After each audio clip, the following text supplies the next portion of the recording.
你现在要扭转乌克兰战局，其实非常简单，大家出兵帮他嘛。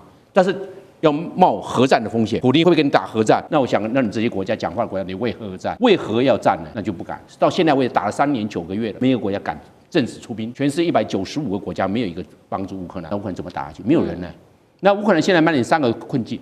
第一个，逃兵多，明显逃兵20万，不愿意上战场了嘛，没有意义嘛，越打越输。第二个，他现在贪污很多因为大家看已经不对了，我们就卷盘跑，尤其是泽连斯基的亲信都跑了，拿了钱就跑，因为玩不下去了嘛。乌克兰现在是丧钟已经被敲响了嘛？就是因为美国媒体爆料说，其实川普一直以来呢都在跟俄罗斯在进行秘密磋商，制定了这个结束乌俄战争的新计划。然后现在呢，我们摊开这份由美国特使牵头起草的28点和平计划，哇，大家一看说这个内容根本就是乌克兰的投降书。我们来看到包含了要求乌克兰要割让顿巴斯地区的领土，还有武装部队的规模直接砍半，而且要放弃长程武器。再来呢，包含了从语言跟宗教下手，说要承认俄语是官方的语言，还赋予俄罗斯东正教官方的地位，还有包含说乌克兰境内呢不允许任何的外国军队来驻扎。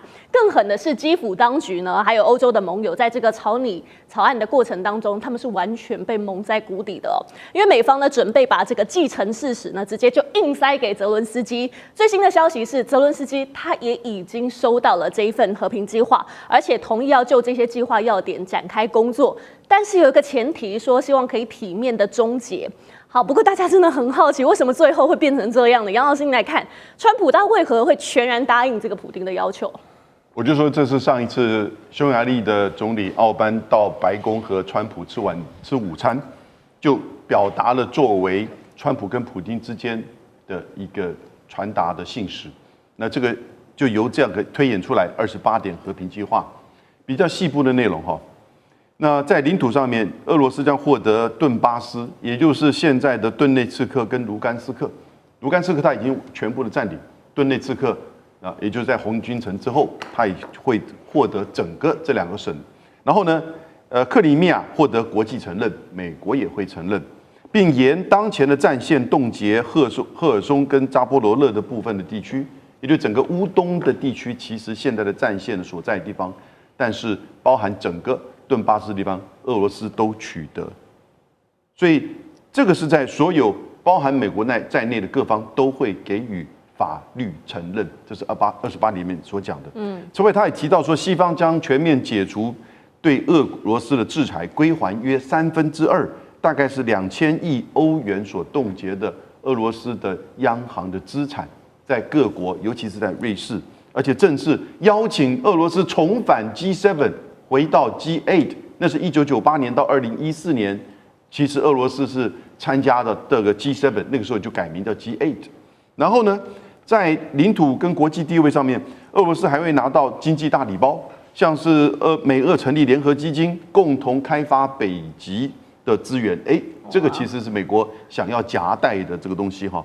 3000亿的欧元被冻结的资产中，然后呢，扣掉的这1000亿用在乌克兰的重建啊，这个是好像是俄罗斯拿出1000亿出来帮助乌克兰的一个重建，应该算是赔偿吧。但是重建项目一半的利益归美国的企业，这个是川普，你看厉害了。那扎波罗热核电厂在联合国的监督之下重启，发电量一半供乌克兰，一半卖回俄罗斯。那卖回来的利润里面又一半是美国的企业拿哟，不要忘记哦。所以俄罗斯如果所有的未来再犯的话，这些优惠将会取消。那同时军力的话呢，乌克兰最多只能维持60万人的军队。禁止拥有射程可以打到莫斯科，也就是中程飞弹你就不要想了。然后呢，军备部队必须要解编。英国主导的战机联盟将驻扎在波兰，而不是乌克兰。北约部队永久不得进驻乌克兰领土，北约会籍会被彻底的排除，所以他不能进北约，军队也不可以进来，外国军队也不可以进来，他的军队只能维持到60万。那换得什么东西呢？换得美国给予欧盟和乌克兰的安全保障，并且加速进入到欧盟的承诺，这就是28点。我觉得乌克兰会接受吗？其实现在看起来，在战场上地面这个战争上面，它已经处于绝对不利。同时泽伦斯基自己的内阁已经贪污的不可复加，没有任何的支持率，他撑不下去了。那欧洲这边只能打嘴炮，也没有任何实际上的这个帮助了。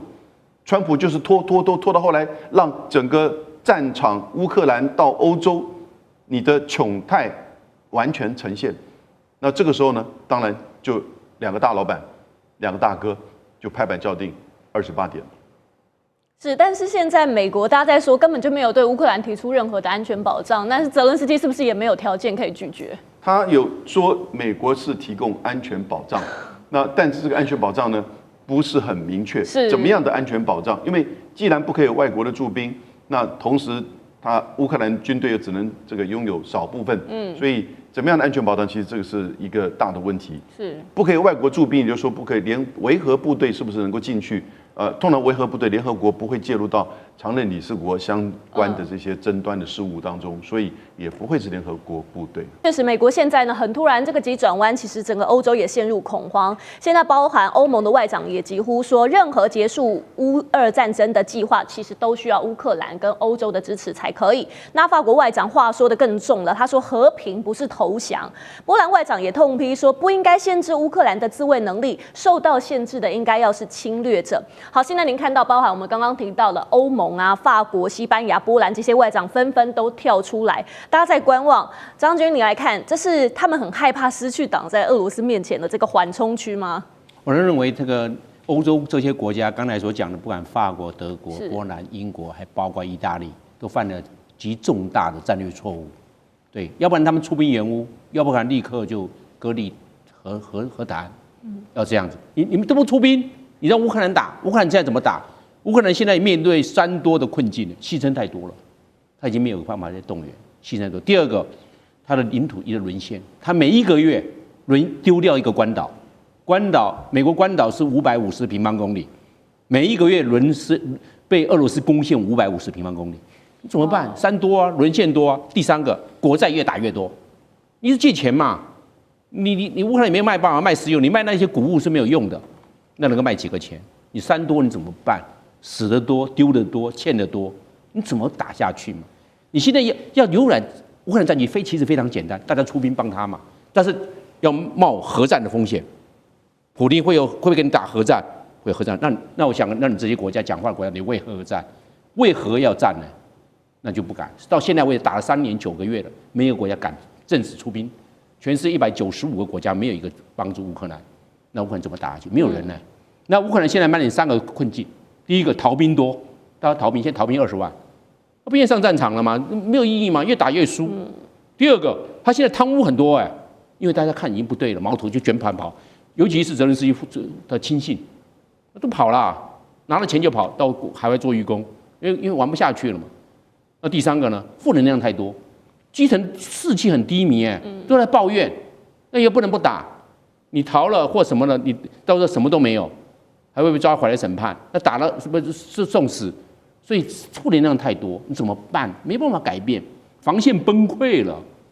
所以我们看了这个战略态势的转换是不可能看不出来，没有办法改变战争的结局。所以越早结束越好，不要再牺牲了，不然又是3多继续变成3多，变成3个更多，那不好嘛。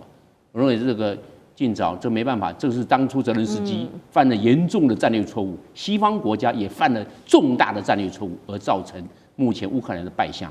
我们要来看到俄军在前线传出的捷报，因为现在战场形势几乎是完全一面倒向了俄罗斯。我们来看到俄军他动用476架的无人机，还有48枚的飞弹，锁定了包含能源、交通设施，发动很大规模的空袭。那俄军的总参谋部呢也宣布说，已经完全控制了战略重镇，包含了库皮扬斯克，还有在红军城也都有重大的进展，甚至俄军的官兵已经在当地展开常态化的巡逻。那反观乌克兰呢，现在不但是前线连失利，而且刚刚呢，其实来宾也都帮我们提到了爆出很惊人的贪腐丑闻。匈牙利外长就直接说，其实乌克兰它就是存在战争黑手党，还有腐败体系，所以也就是说，这个援助的钱根本你没有办法用到刀口上。好，李将军回到战场上，你帮我们看到现在前线很崩溃嘛？那刚刚提到后方又是贪腐被美国抛弃，那现在乌克兰面临这个3重危机，那战场上现在的战况到底有多严峻？你刚刚讲的库比扬斯克，我们现在在地图上面，各位可以看一下它位置在哪里，在北边哈，它是哈尔科夫州。那红军城是在南边，波克罗夫斯克哈。那中间有几个城市哈，包括斯拉夫扬斯克、克拉马托尔斯克、德鲁日、基夫卡，还有康斯坦丁堡哈，这几个形成一个城市群。也就是说，其实如果说是库比扬斯克跟红军城都丢掉的话，很明显，这中间这个几个城市大概保不住。这几个城市保不住，我们很明显的，我想说一般人对，包括10你都看出来，这一线整个就崩溃掉了嘛。等于说你就无险可守了哈。那我们回到刚才所讲的这28点条件，到底是和平条件、停战条件还是投降条件？我觉得，你要讲和平呢，这只是这个大家这个粉饰投降的过程了哈。当然，这个我觉得乌克兰真的非常的悲哀，他当初被美国推去打这场代理人战争，那居然到现在连投降怎么样投降的条件，他自己都没有资格上谈判桌来打。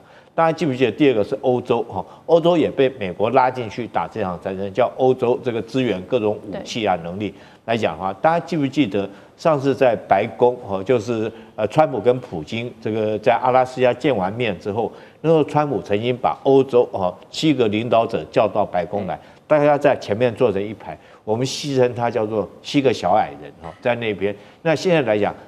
整个欧洲的战局，连欧洲的这个7个小矮人都没有资格来谈，现在由美国自己来决定要怎么样投降，你会不会觉得这就是这个一个国家，甚至于一个北约的一个悲哀？那你们现在欧洲这些不管马克宏或者是这个法国的大使，说和平不能成为投降，你们现在还有资格讲这种话吗？但是我们从刚刚战场上的局势，我们就看得出来。现在大家在讲说，这个大家在讨论说，泽伦斯基可不可以吞下去可不可以接受？对。但是我反而要说，这个普京愿不愿意就这样子，就此结束，不见得会结束哦。我们经常讲一句话，你这个在战场上面你没有得到的，你也不要想在谈判桌上面得到哦。但是如果说在战场上面我可以得到更多的，你会不会在谈判桌上面要的更多？这是现在来讲的话很现实的一个问题。那普京，我们可以讲说他也不是什么善类，也不是吃素的。你认为现在来讲，如果说红军城跟库皮扬斯，我们刚刚看到地图内线全部被打下来，那在这种状况之下，这个俄军会不会打得更多，要了更多的土地？我一直提醒大家记得一句话，川普跟普京在阿拉斯加会谈的时候，那时候普京提的是什么条件？他说你们自己主动退出整个顿巴斯，我就可以不去攻击赫尔松。那现在反过来，他现在来讲自己把整个顿巴斯打下来了，那我会不会继续攻击赫尔松？他继续攻击赫尔松的目标是在哪里的？我认为是敖德萨，敖德萨是一个港口。大家记不记得为什么我这么一直在这样强调？记不记得2022年这个俄乌战争一开打的时候，第一次开打的时候，俄军就派兵去占领蛇岛。我想印象大家应该还记得，蛇岛有七个阿兵哥在那边嘛。后来他们这个比个中指就向俄军投降了军舰，因为整艘军舰开到你这个小岛上面来。那蛇岛在什么位置？蛇岛就是敖德萨的门口那个岛。今天特别关注在乌俄战争因为乌军的前线非常的努力在拼命打仗，但是后方却有奢华的贪腐丑闻爆发出来。泽伦斯基的亲信竟然收了是1亿美元的回扣。今天要来关心到的是他的心腹坐拥金马桶，现在也说潜逃到以色列去了，怎么回事？今天一起来做关心。我们先来看到乌克兰的前线现在的最新进度俄军已经持续的向他们的南线扎波罗热推进了，并且拿下了2个重要的要点，逼近了扎波罗热的前线城镇，并且剩下这个奥里西夫只剩下9公里的一个距离了。乌军现在可以说是前线告急，而且主力不断的撤退。就在此刻，没有想到能源设施也大受影响。我们要来赶快看到的是乌克兰的南部敖德萨也同样是遭到俄军的袭击，尤其是现在冬天也要到了，看到他们的港口跟能源基础设施都已经受损了，将近4万户因此停电，而距离冬天现在看起来剩下1个月，但是乌克兰已经痛失了大约是1/3以上的天然气。那么乌克兰预估将会面临4年来最严峻的冬天，眼看情势都已经这么的危险了，基辅的权贵们就在战争之时，竟然是闷声发灾难财哦，我们来看到的是基辅爆出的能源部门回扣的黑幕高达了1亿美元。涉案的这一位是谁呢？大家可能比较不熟悉，但是其实他是很重要的核心人物，泽伦斯基的核心人物。这个叫做国王人马的明迪奇，他是泽伦斯基多年来的挚友，娱乐公司的合伙人，更是当时泽伦斯基能够当上总统大位的重要金主的造王者哦。曾经他还甚至跟泽伦斯基住在同一栋，一起庆生过，两个人是非常要好的挚友。结果调查单位发现到他有贪污之后，是立刻到他家里去搜索，没有想到在他家里搜出了成堆的现金，豪宅内更是有奢华的金色马桶。我们来看到这张照片哦，金色马桶是用纯金打造的。于是呢，调查单位就已经决定好了，有一天要来去拘捕他。没有想到到了现场，发现他已经提前收到风声，所以逃往以色列去了。节目一开始来关心的是，前线都在流血，后方却在抢钱，怎么乌克兰的高官是在闷声发国难财吗？大使怎么看？这个就给我们一个解释的空间啊，怪不得泽伦斯基叫他不要打，他偏偏要打，哎，叫他停火，他也不停火，你提什么方案来，他都不愿意接受。连美国的川普总统出面说你没有牌啊，你干嘛一定要打呢？你每天死伤这么多，你干嘛要打呢？那现在我们找到可能答案了，就是原来打仗有这么多钱好赚。哎，如果不打这场战，请问一下，这个泽伦斯基的好朋友明迪奇能赚1亿美金吗？对，凭他的娱乐公司能赚1亿美金吗？他们当时是泽伦斯基只不过是一个喜剧演员啊，对，然后能赚多少钱？对，原来这个这么好赚，1亿美金，这个是天文数字啊。那不过这个从道德角度上来看的话，这些人都应该自杀以谢国人啊，对不对？那个你看前线那些被俘的乌军，他说我已经7天没有饭吃啊，我连水都没有了，对，我现在连弹药都没有，所以我投降了。那俄罗斯每天都要抓这些战俘啊，都放出来给你看啊，都是弹尽援绝。然后这个在俄乌战场现在抓到这些战俘啊，乌军战俘真的蛮可怜的，都是老头子啊，头发花白，然后呢胡子都是花白的，那个都差不多5、60岁了，那种还在战场上拼命，结果没想到泽伦斯基跟他的好朋友还在那边捞钱。可是我觉得为什么这时候才被发现？因为这个案子调查了1年半了，1年半了，这时候才发现。那我觉得这个中间就是可能有人觉得这场战争该停了，或者有国家认为战争该停了，就是泽伦斯基死不愿意停战，那我就把你的这个底给你掀出来。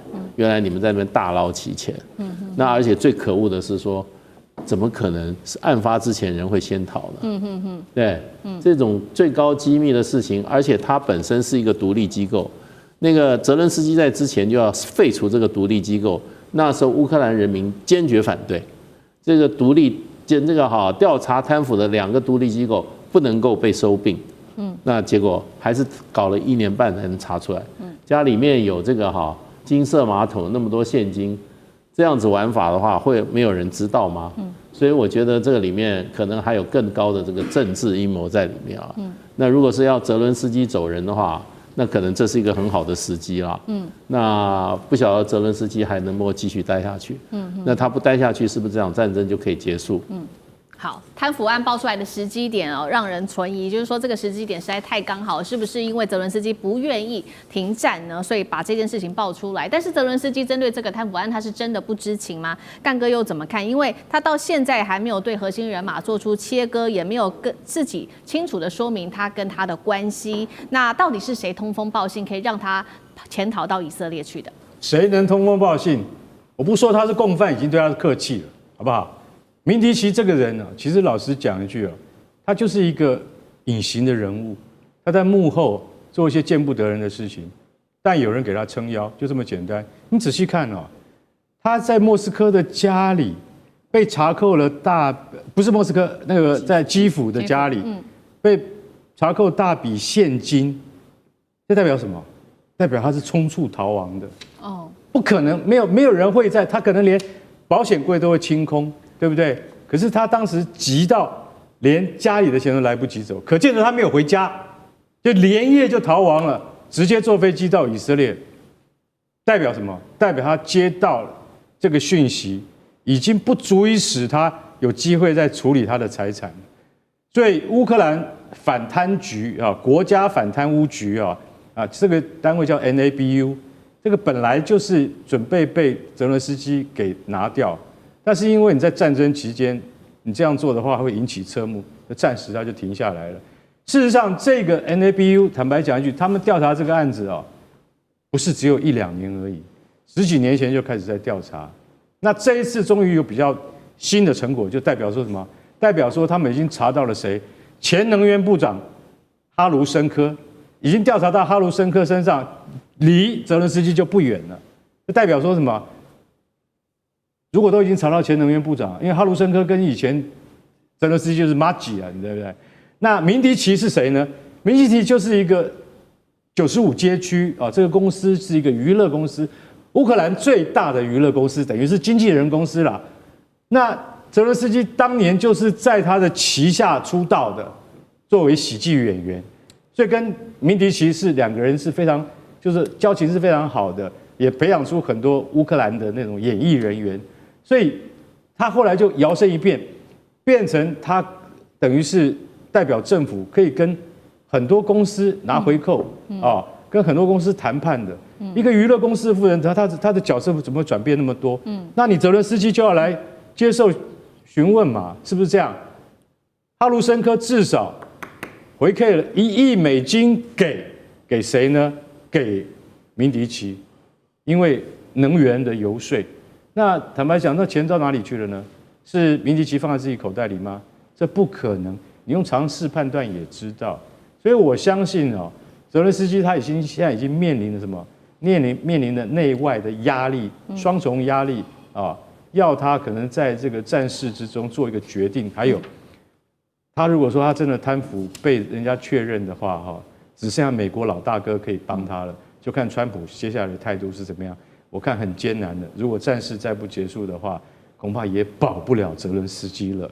好，接下来我们要来关心到的是俄乌战事哦。这一回俄罗斯他祭出他的无人机大军哦，这个还压垮了乌军的最前面的防线。等一下我们会来关心，尤其现在陷入最大困境的就是红军城失守正式的进入倒数了。比较奇怪的事情就在此刻，川普竟然在这个时候提出豁免匈牙利，说你可以买俄罗斯的石油了。大家就在看说，是不是川普即将为接下来的下一场双普会来递出橄榄枝呢？对于整体的俄乌战情又会有什么样的影响？今天我们都会一起的来做关心。赶快来看到现在呢，俄乌战场的战场正在快速的倾斜，乌军的防线全面告急。CNN 这样形容，他说现在可以说是乌克兰最黑暗的时刻。为什么呢？因为此刻的俄罗斯，来自于 CNN 的报道，正在发动夜间无人机再加上飞弹的疯狂袭击，让乌克兰的防空系统现在几乎是陷入在全面瘫痪里面了。乌军也做了一个统计，在它的东线战场上哦。它的无人机，俄罗斯的无人机的数量已经是乌军的10倍以上了，而且他们常这个抬头一看哦，空中都是见证者无人机占据，从顿内茨克一直到哈尔科夫、基辅，天天都可以看到爆炸声跟火光，电力设施也都被无人机海炸成了废墟，而这个俄罗斯的无人机来自于哪里呢？事实上，我们可以看到他们透过这种廉价的量产方式啊，使得无人机海战略是相当的成功的。尤其在他们的工厂，可以看到他们已经采用的是模组化的生产线。大概多少钱呢？其实造价也是成本非常的低的，一架见证者无人机造价大概是2万美元，但是如果说乌军啊，你今天想要把这样的无人机打下来，你得花1枚300万美元的防空飞弹，所以可以看到乌军它采用低成本换来的是高杀伤力，而大概月产能呢，无人机可以达到6000架，包括了见证者131，还有这个136跟238等等。节目一开始要请教委员怎么看了这个俄罗斯靠无人机海战术颠覆了整体的战争的规则，月产能6000架到底靠的是什么？接下来乌克兰怎么办？的确，无人机在战场上出现是这一次俄乌战争里面最重要的巨马。它的出现真的彻底的改变了我们对于战场上的认知。对于俄罗斯来运用的话，它有几个优势。第一个，它无人机的产量远比乌克兰大太多了。虽然他们的零组件都来自中国，但是工厂的产量毕竟是有很大的差距。所以无人机被打下来以后要补充的话，俄罗斯补充没有问题，乌克兰补充就很有问题。那第二个啦，俄罗斯的无人机除了量取胜以外，精准度也高于这个乌克兰的精准度。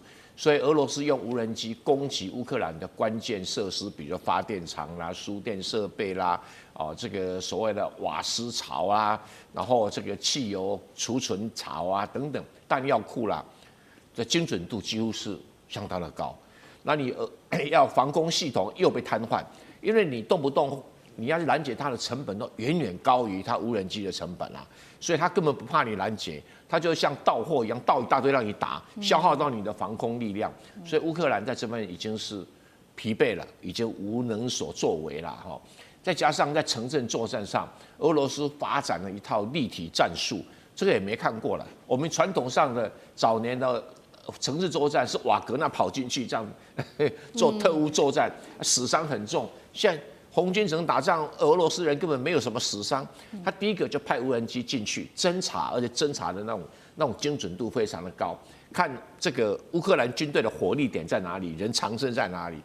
然后他根本不需要什么指挥官指挥啊，他的自己的无人机啊就会自己去调动什么，传给后方。他觉得这个打榴弹炮，我要打榴弹炮；这个要打火箭，就打火箭；然后这个打导弹就打导弹；然后这个用滑翔炸弹，它几乎就是一个同时间的，你根本连跑的机会都没有。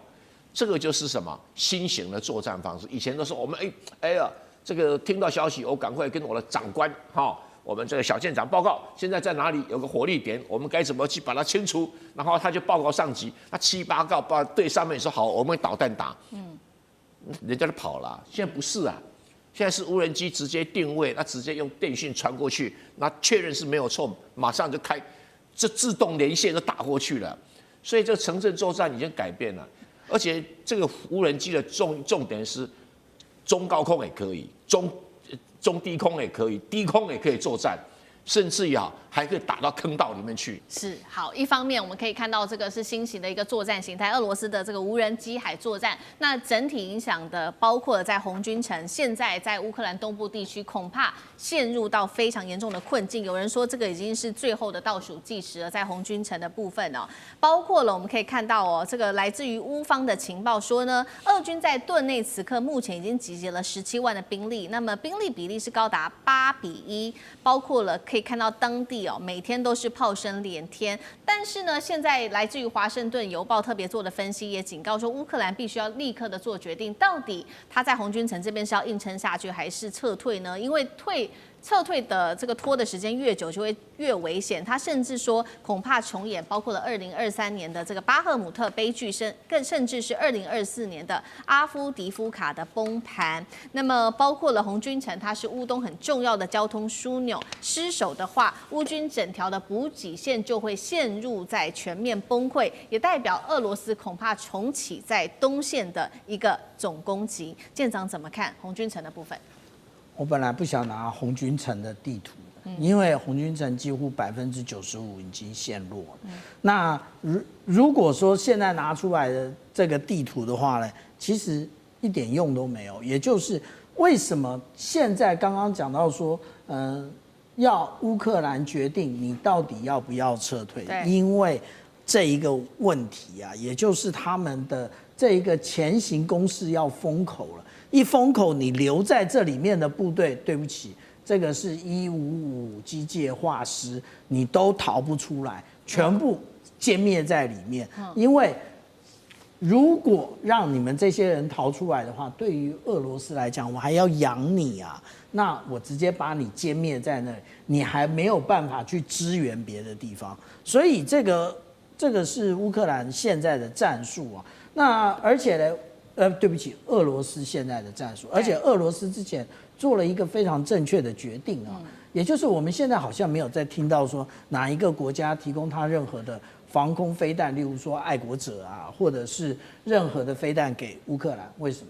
因为现在俄罗斯之前啊，俄罗斯用他的无人机去袭扰了罗马尼亚，跟袭扰了波兰，然后用他的米格31切进这个爱沙尼亚的领空。现在那个欧盟每一个国家，人人自危啊，是没有人会提供任何的防空飞弹，这个也就是现在最大的问题啊。而且这个问题呢，就是俄罗斯直接加大了使用这个无人机的力度，而且大家认为你无人机嘛，你大概就是10几公里、20公里，不是。我们现在这里看到的它的无人机，也就是见证者136，它可以飞650公里，它大概就是这个样的范围啊。那如果说是我们讲到说见证者238的话，它的距离、它的范围几乎所有的北约通通涵盖在内。而且这里面还有更糟糕的是什么？也就是它各种载台都可以发射。大家以为它一定要固定吗？它反而不固定啊。我们看到这是什么样的载台啊？这个是美国的皮卡 RAM， 那它直接放在上面，而且它不用停下来，行驶中它就发射了。那而且因为行驶中发射，给了它的一个那个更多的福利，让它能够更快的、更短的那个距离就能够起飞。这个就是我们讲到俄罗斯它的战术的成功。那当然啦，有人讲说没有防空飞弹，刺针啊，刺针拿出来用就对了。对，糟糕的就是刺针。我们刚刚讲这一些，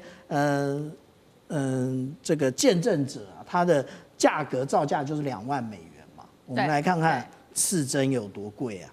刺针如果以2020年的报价，1枚要11万美元。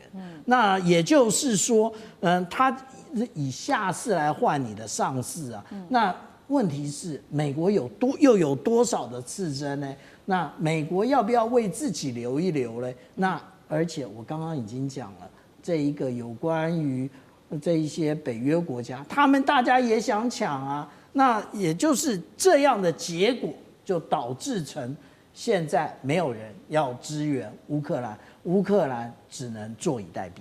好，现在包括了整个乌克兰哦，这个欧洲国家人人自危，但是在这个时候，川普的态度也是似乎开始出现了一些转向。我们等一下要来看说，是不是川普认为说他想要为下一次的这个双普会来铺路了？等一下请杨老师来带我们看。之所以会这样分析，是因为白宫这时候释出了一个令人震惊的消息，说川普在会晤匈牙利总理奥班之后，他竟然宣布了要豁免匈牙利可以使用俄罗斯的能源制裁达到1年。那么俄罗斯接下来除了可以买包括来自于俄罗斯的这个天然气跟石油之外，还可以跟俄国的能源公司合作，这让乌克兰跟欧洲国家一定会感到非常的震惊的。川普还放话，我很有可能再次会晤普丁，代表双普会可能重启了吗？杨老师怎么看这个川普他这个时候释放出来的讯号？这个时候，匈牙利的总理奥班为什么会到白宫去，还跟川普2个人一起吃了午餐？我个人觉得奥班是来传话的，这代表的普丁告知美国总统川普，川普会要进了。之前我答应你的，不好意思，拖了一下，因为红军城还没有打下来。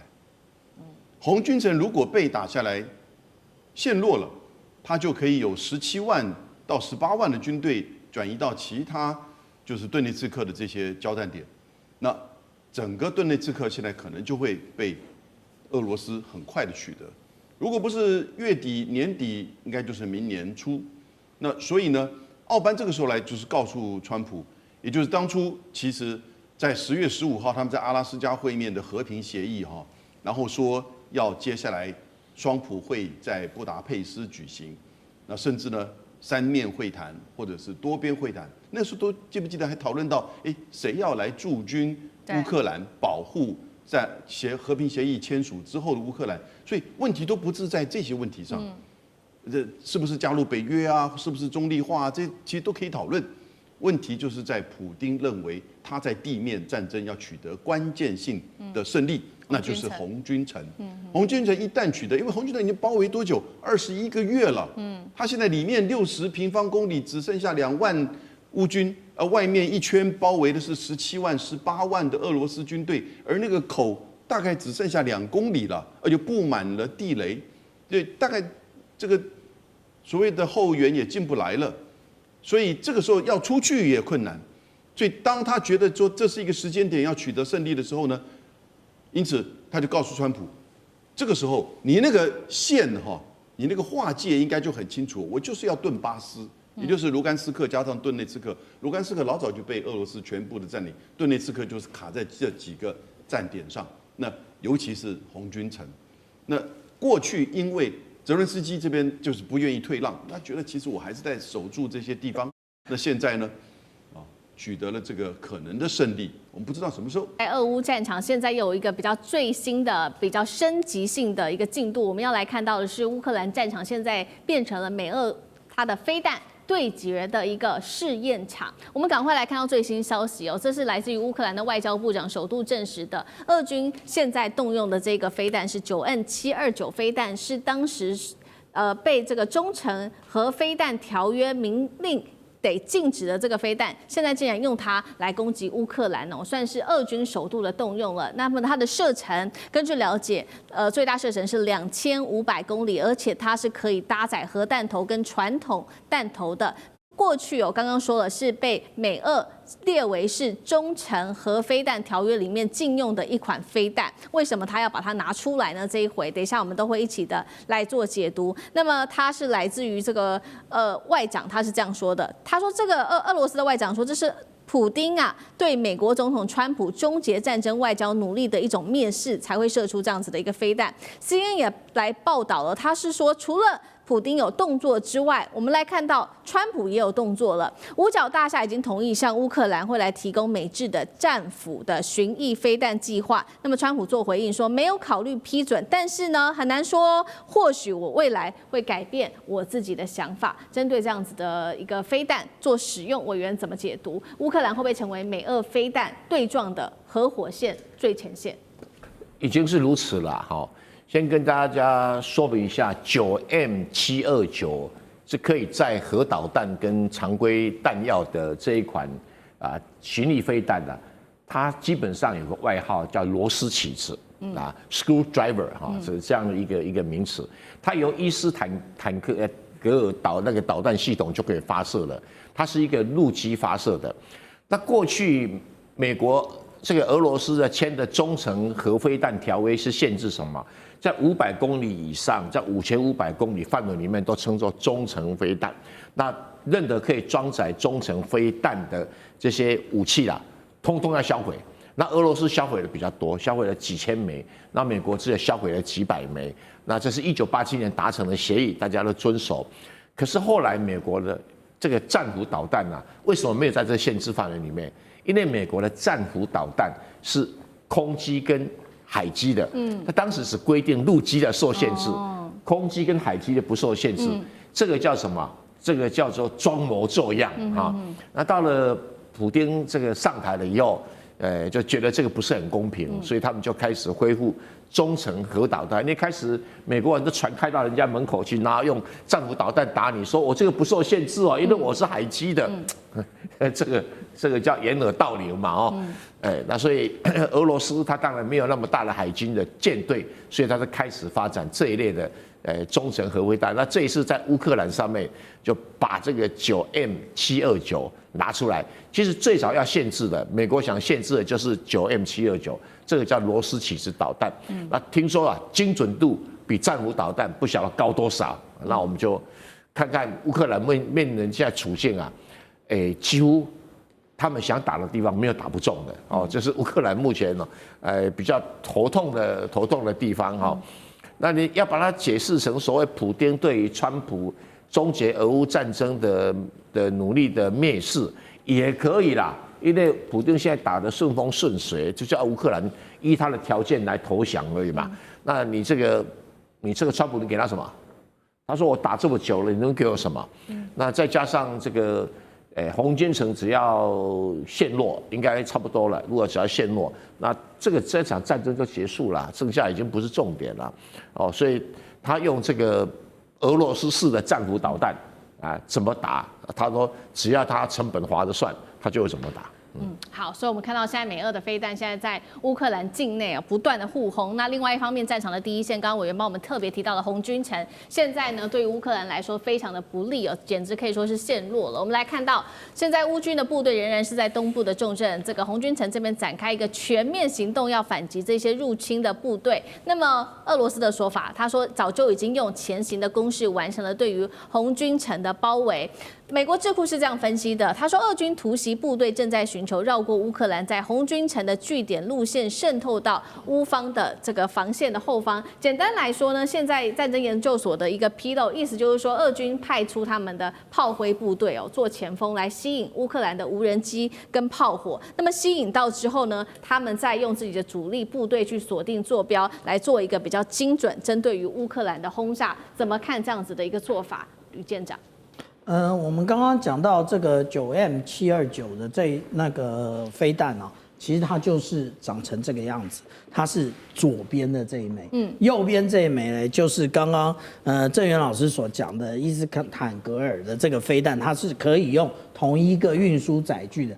但是呢，我们看到这个俄罗斯的国防部它有趣了，它公布他们这两款飞弹其实都是同一个载具发射，他公布的射程呢，480公里，490公里，这根本就是掩耳盗铃，绝对不是这样的一个射程。是这样的真正的，如果按照这个智库的研判的话，它的是2500公里。2500公里是一个什么概念？也就是几乎所有北约的成员国通通在内。那当然有很多的说法，说为什么会使用这一种飞弹？那大家有人说，哎呀，这个俄罗斯的飞弹要用尽了，错。其实它真正的原因，也就是展现它的核武实力。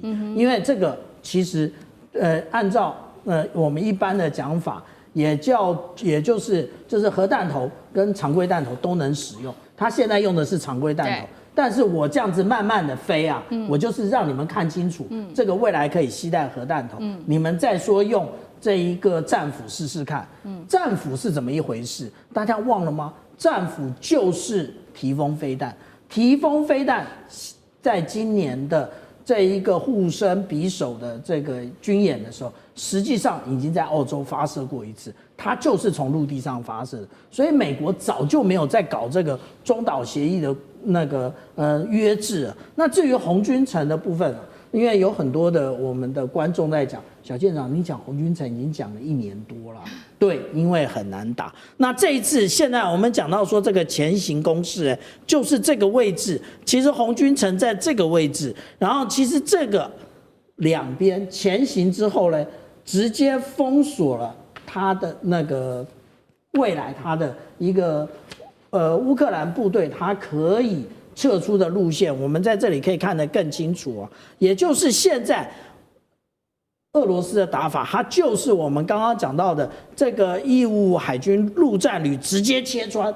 它为什么要这样切穿？因为它这样切穿之后，让这个红军城这一片通通都是红军城，让红军城的乌军直接切割成2个部分，那这个比较浅红色的都是10月他才刚占领的。我们不要忘了前行有另外一边啊，他这里就是要跟上面呼应，然后直接的汇合之后，然后这下面的就直接的被那个前行包围在里面。这就是俄罗斯从我们之前讲到的库斯克一直打到现在红军城，他一直使用这个路线，而且这里面最糟糕的，我们刚刚讲到这个北边，也就是罗金西克的部分，那南边呢，其实我们所看到的这个谢利多沃这个部分，它有一条公路，这个公路其实现在通通都在俄罗斯的手上。那在俄罗斯的手上是什么状况？它可以不断的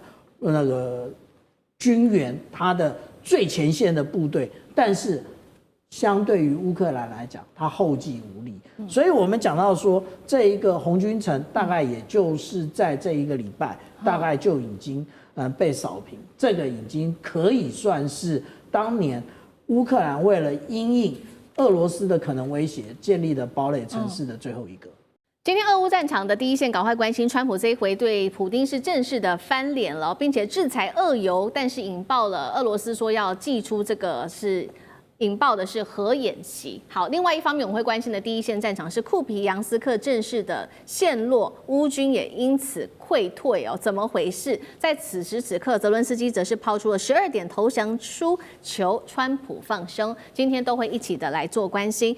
确实，美国总统川普这一次再度的变脸了。上周大家还记得吗？他才痛批泽伦斯基，痛骂他应该要割地求和，这周立刻改了。他这一次是强硬的制裁普丁，并且说呢，他已经搁置了和普丁在匈牙利举行峰会，原因是因为他不希望跟普丁再继续浪费时间了。川普还一口气针对了2家俄罗斯的2大能源巨头，包括了这2家俄罗斯石油跟陆克石油，祭出全面的制裁令。这制裁一下来，普丁可是非常火大了，他立刻火速的反击。我们来看到普丁说什么？他说下令他的核武部队演习来做反制，核3位一体会全面的来出动，不管是他的战略轰炸机或者是他的潜舰，可以看到他也发射了他的同时试射的洲际弹道飞弹而已。川普的态度为什么一变再变？而针对于俄罗斯这2家石油公司祭出制裁，引发了普丁核武反制，川普是打到痛点了吗？上志哥怎么看？哇，对于乌克兰战争来讲，川普现在真的打摆子哦。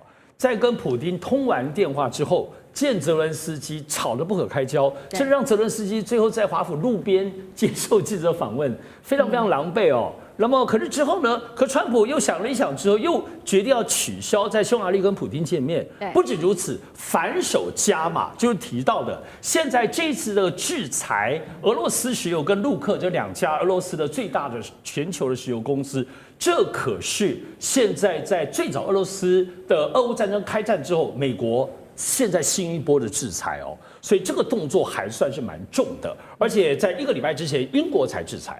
那你说真的对俄罗斯的影响会有吗？会有。其实当然在上个星期，当英国先制裁之后，确实对整个这2家大石油公司有一点影响。但呢，川普直指的时候，可不是他的其他的这个销售，主要还是希望对于中国跟印度买石油的压力。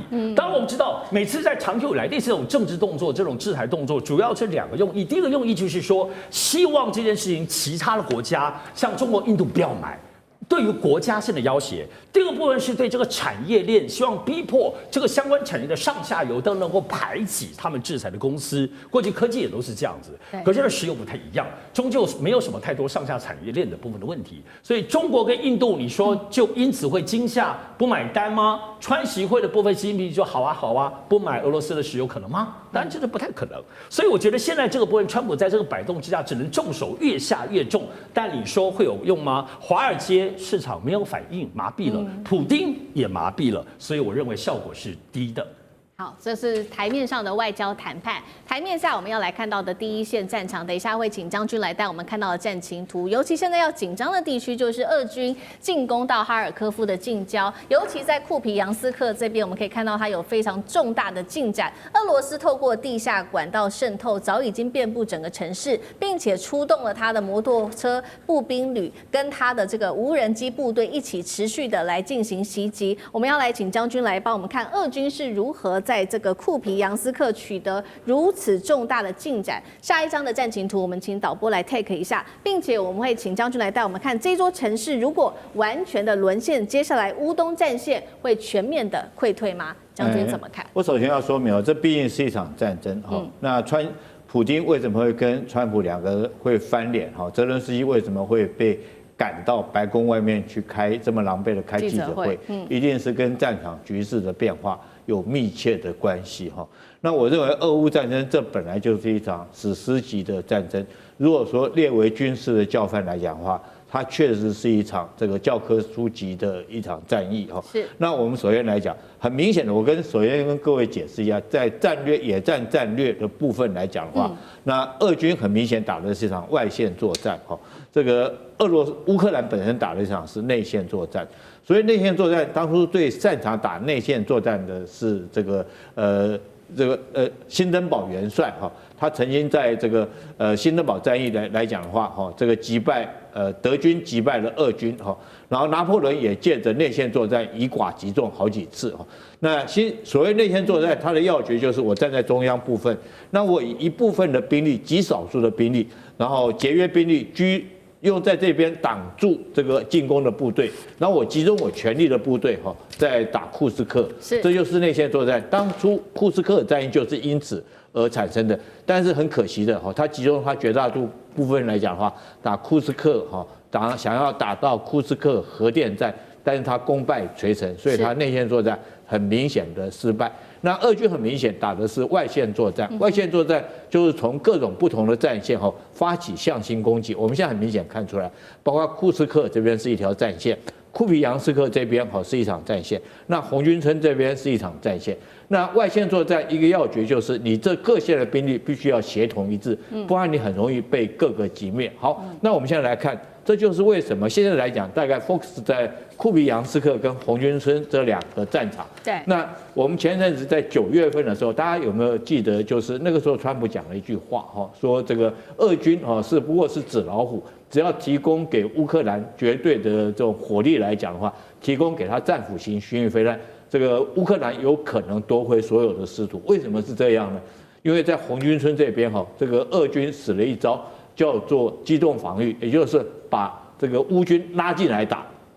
他故意空出一个口子，把你诱惑你进来，诱惑你进来，结果那时候乌军就误入陷阱进来了，他夺取了300平方公里，事实上是在红军村这边被这个俄军诱骗进来，进来以后，他在这个部队在这边现在在红军村正在这边被包围歼灭当中，而最重要的是这个部队是什么部队？被拉进来部队就是他的亚速旅，是他最精锐的战略部队。好。我把你的战略部队从这边诱骗到红军村拉进来之后，那这时候我在库皮扬斯克采取攻势了，我的另外线，所以这2线部队是相互配合。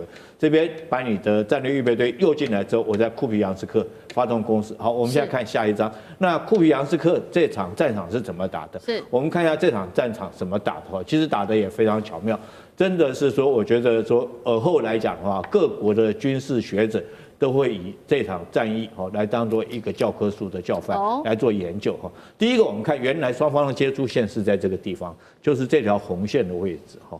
这时候这边有一条河叫做奥斯基河，那俄军原来夺取了过河，在这边桥这边只占了一部分的桥头堡而已哈。那他停在这边不动，那等到红军村那边这个战略预备队，乌军的战略预备队投进到红军村之后，这时候他发动攻势。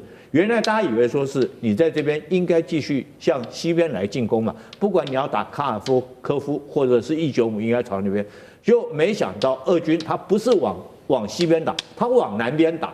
大家看到这是一条河，是不是？他直接这样沿着河边从这个对岸这边河的这种右岸这边那直接切下来。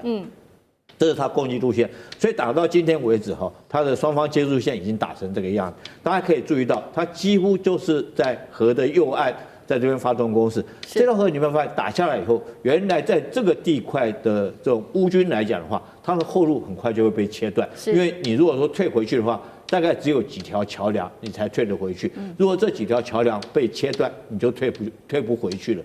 那在这种状况之下，这个乌军来讲，必须要赶快的被迫脱离战斗，赶快后撤。所以我们看到这个时候来讲的话，他用144旅跟532个旅在这2个沿河的桥梁来讲，建立了临时的一个收容阵地，然后掩护后面这3个旅赶快后撤。不然这3个旅万一被切断，整个在这边只有投降的命运。但这个时候这个俄军来讲也顺势向这边发动攻势，所以在1个礼拜，大家可以看到，从这个红线到现在接触线，他已经夺取了这么大一块土地，然后这里面这3个乌军的旅正在被迫脱离战斗之中，他要跑要赶快跑，如果说来不及的话，等到这边如果速度比较快切断，他又跑不掉。大家可以看一下，这主要的公路在这个地方。所以我想说，这次川普跟这个普京2个在这个会谈极可能取消，就是因为这场战役来讲，目前我们看出来对乌军极不利。这也就是为什么泽伦斯基在白宫里面会被丢地图。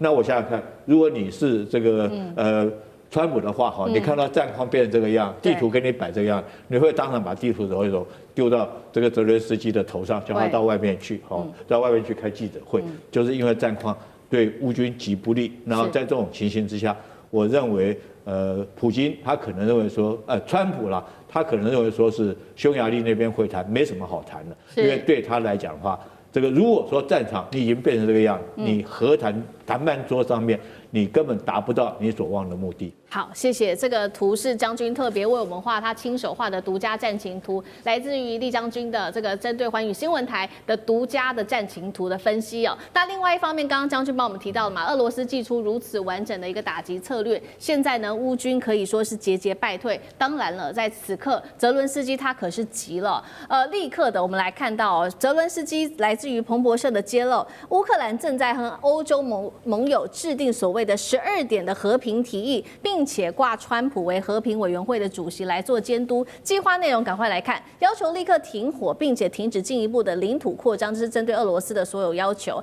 遣返所有乌克兰儿童，交换囚犯。并且西方向乌克兰提供安全保障、重建资金，以及快速的让乌克兰加入欧盟当中。另外，最关键的是，只有俄罗斯帮助乌克兰战后做重建，西方才会归还这些3000亿美元被冻结的资产哦。另一方面呢，我们也看到的是，乌克兰这个泽伦斯基还向签下了这个瑞典的军购协议，接下来他会购买的是150架的施鸠战斗机，这样做就可以来扭转战情吗？另外，12点和平计划是否真的能够止战？委员又怎么看？我觉得欧洲国家跟泽伦斯基都在做白日梦，写了个12点，他当然是要仿照加沙走廊的，但是加沙走廊跟俄乌战争不一样，加沙走廊是美国亲自给加沙走廊安全保证，说以色列从此不会再打过来。那同时也给以色列保证，他会把哈马斯解除武装。啊，这2点说句不客气，美国都做得到啊，又不太难，对。然后以后的加沙走廊给谁管理？给美国管理，那大家也不敢碰啊。可是请问一下，这3个条件在俄乌战争会出现吗？根本不可能出现的。先说讲第一点。你说要求立即停火，那请问你要拿什么东西给俄罗斯？像刚才厉将军讲了，俄罗斯现在打得顺风顺水啊，他有什么障碍吗？他没有障碍啊，是因为你乌克兰每天都在兵败如山倒啊。那你要给什么好处？你讲啊，你讲得不出来。第二个，你说停止领土扩张，不是不可以，你要给什么好处？那个好处叫做返还乌克兰儿童啊，你们很好笑，交换囚犯，那个根本就拿起来臭点子的。那个乌克兰，那所谓乌克兰的儿童，大部分都是俄裔的。那现在因为当时因为不打平民嘛，撤退整个学校啊，都移到这个俄罗斯，人家在幼稚园跟小学日子过得很好啊，你看看影片就知道啊。